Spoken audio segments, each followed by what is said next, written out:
اللهم صل على محمد وآل محمد. اللهم صل على محمد وآل محمد. اللهم صل على محمد وآل محمد.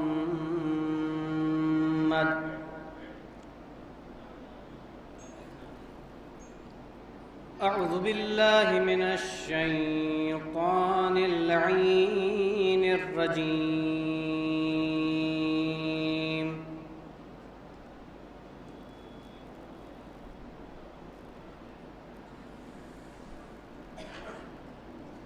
بسم الله الرحمن الرحيم.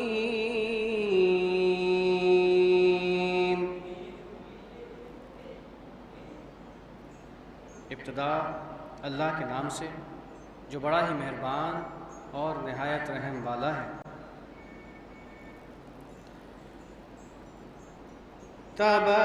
تبارک الذی بیدہ الملک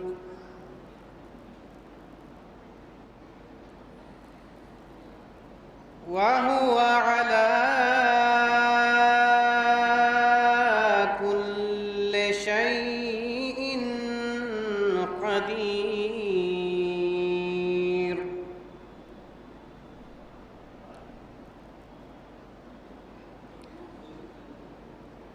تبارک الذی بیدہ الملک وہو علی کل شیء قدیر.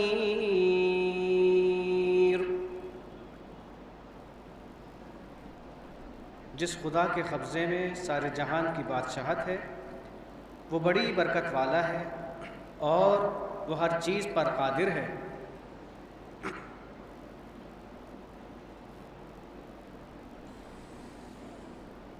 الذي خلق الموت والحياة ليبلوكم أيكم أحسن عملا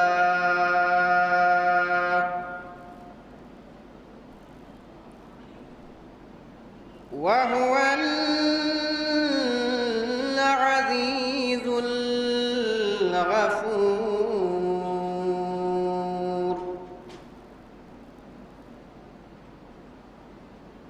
جس نے موت اور زندگی کو پیدا کیا تاکہ تمہیں آزمائے کہ تم میں سے کام میں سب سے اچھا کون ہے، اور وہ غالب اور بڑا بخشنے والا ہے.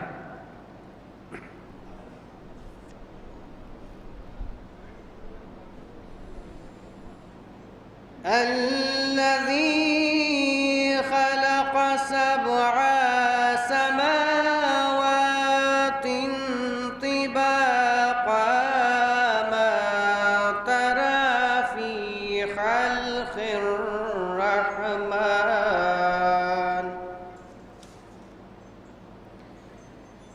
ما ترى في خلق الرحمن من تفاوت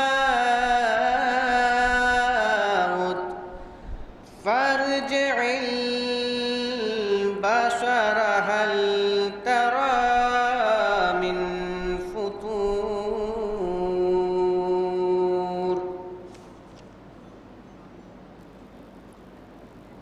جس نے 7 آسمان تلے اوپر بنا ڈالے، بھلا تجھے خدا کی افرنگش میں کوئی کسر نظر آئی؟ تو پھر آنکھ اٹھا کر دیکھ، بھلا تجھے کوئی شگاف نظر آتا ہے؟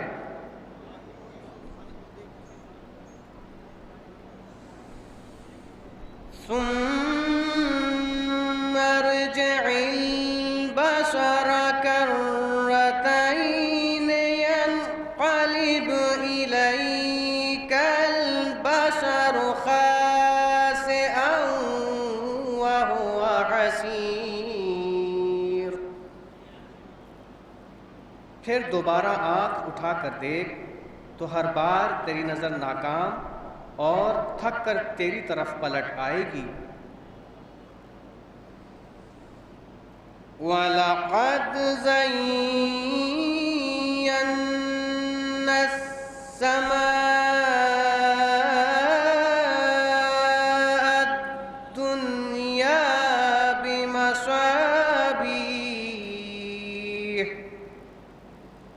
بِمَصَابِيحَ وَجَعَلْنَاهَا رُجُومًا لِلشَّيَاطِينِ وَأَعْتَدْنَا لَهُمْ عَذَابَ السَّعِيرِ۔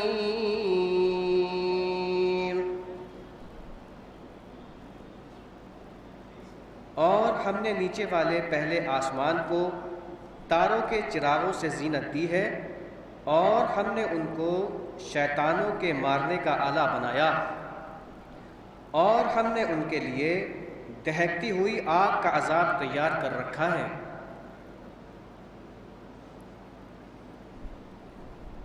وَلِلَّذِينَ كَفَرُوا بِرَبِّهِمْ عَذَابُ جَهَنَّمَ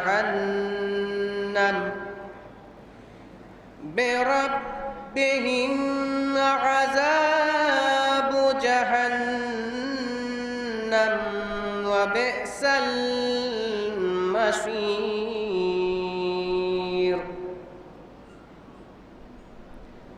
اور جو لوگ اپنے پروردگار کے منکر ہیں ان کے لیے جہنم کا عذاب ہے، اور وہ بہت برا ٹھکانہ ہے۔ اِذَا أُلْقُوا فِيهَا سَمِعُوا لَهَا شَهِيقًا وَهِيَ تَفُورُ تَكَادُ تَمَيَّزُ مِنَ الْغَيْظِ كُلَّمَا أُلْقِيَ فِيهَا فَوْجٌ سَأَلَهُمْ خَزَنَتُهَا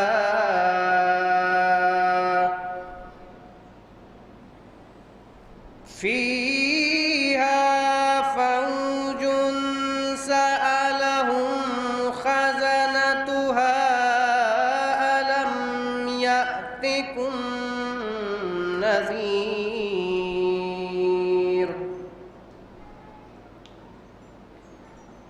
جب یہ لوگ اس میں ڈالے جائیں گے تو اس کی بڑی چیخ سنیں گے، اور وہ جوش مار رہی ہوگی، بلکہ گویا مارے جوش کے پھٹ پڑے گی۔ جب اس میں ان کا کوئی گروہ ڈالا جائے گا تو ان سے داروغہ جہنم پوچھے گا کہ کیا تمہارے پاس کوئی ڈرانے والا پیغمبر نہیں آیا تھا؟ قالوا بلى قد جاءنا نذير فكذبنا وقلنا ما نزل الله من شيء إن أنتم إلا في ضلال كبير۔ وہ کہیں گے کہ ہاں ہمارے پاس ڈرانے والا ضرور آیا تھا، مگر ہم نے اس کو جھٹلا دیا اور کہا کہ خدا نے کچھ نازل نہیں کیا، تم تو بڑی گہری گمراہی میں پڑے ہو۔ وقالوا لو كنا نسمع أو نعقل ما كنا في أصحاب السعير فاعترفوا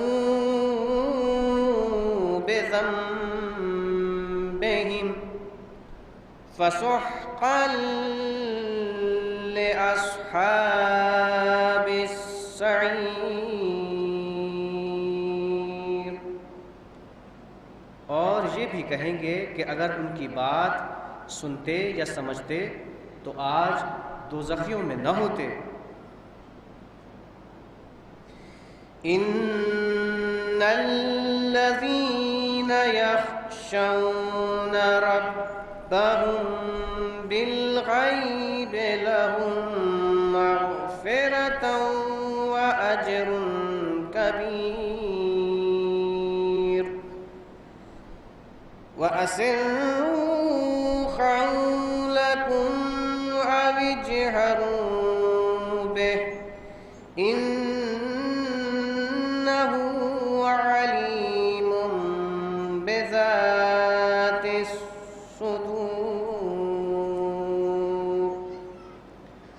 ألا يعلم من خلق وهو اللطيف الخبير۔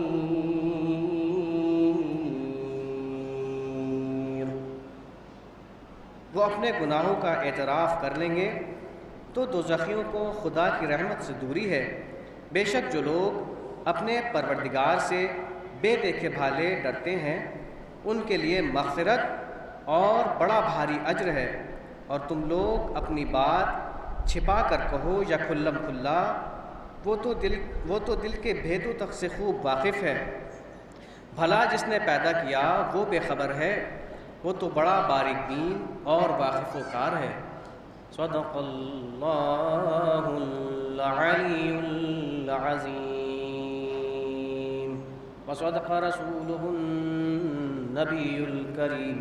اللہم صل علی محمد وآل محمد۔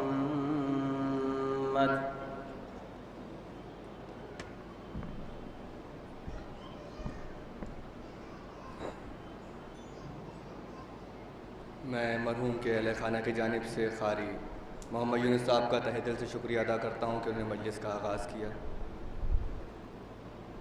جو بھی مومنین باہر تشریف فرما ہے یا جن تک میری آواز پہنچ رہی ہے ان سے گزارش ہے کہ مجلس کا آغاز ہو چکا ہے۔ آپ حضرات سے گزارش ہے کہ امام باڑے میں تشریف لیے ہیں۔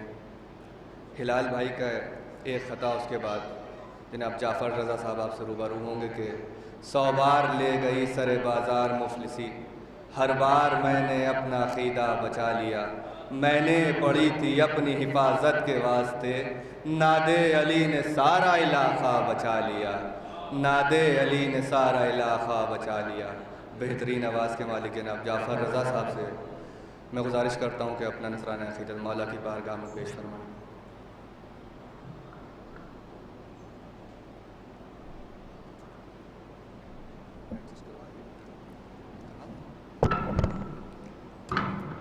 نعرہ سلوات۔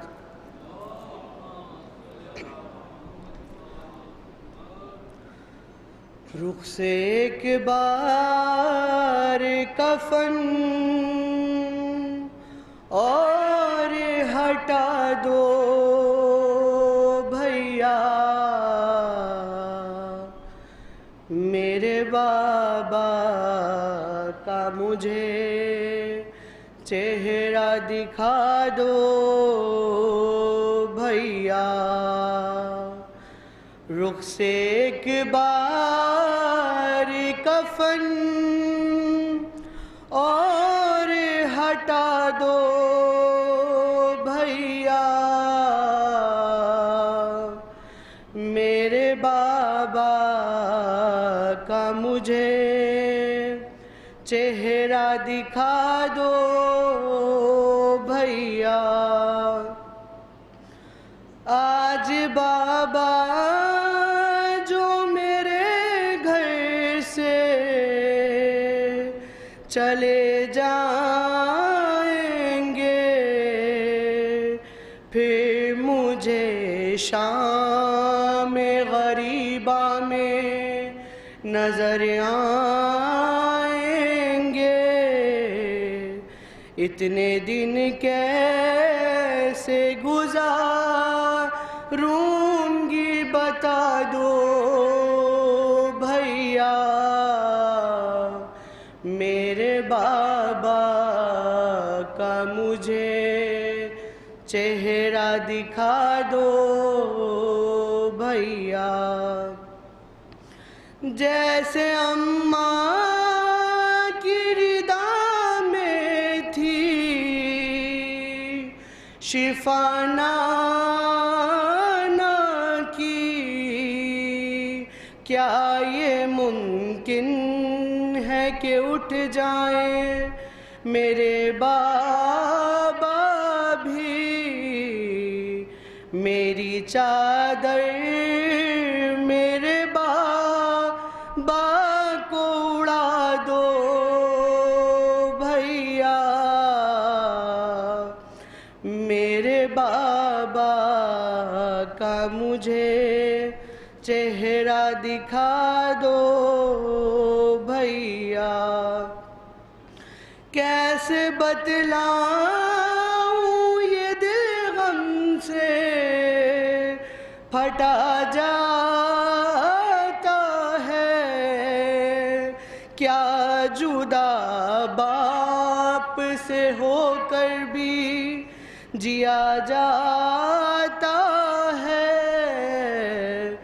اپنی بہنوں کو فقط اتنا بتا دو بھیا، میرے بابا کا مجھے چہرہ دکھا دو بھیا۔ آ رہی ہوگی بقیہ سے صدا سن کے میری، سر پہ بابا کے نہ پڑ جائے نظر اماں کی، زخم اماں کی نگاہوں سے چھپا دو بھیا، میرے بابا کا مجھے چہرہ دکھا دو بھیا۔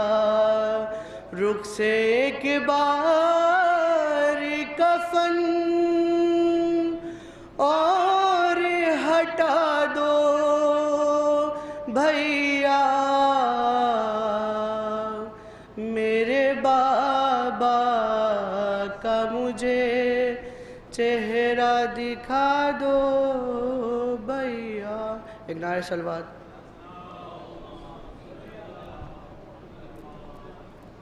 میں جناب جعفر رضا صاحب کا تہہ دل سے شکریہ ادا کرتا ہوں، اور مولانا بھی تشریف فرما ہیں، اس لیے جتنے بھی پیشخوان بچے ہیں ان سے گزارش ہے کہ وہ بہت ہی طویل اپنی پیشخوانی نہ کریں۔ میں آواز دوں گا ایک بہترین شاعر اہل بیت اور بہترین آواز کے مالک جناب عمار رضوی صاحب کی خدمت میں کہ وہ منبر پر آ کے پیشخوانی کے فرائض کو انجام دیں۔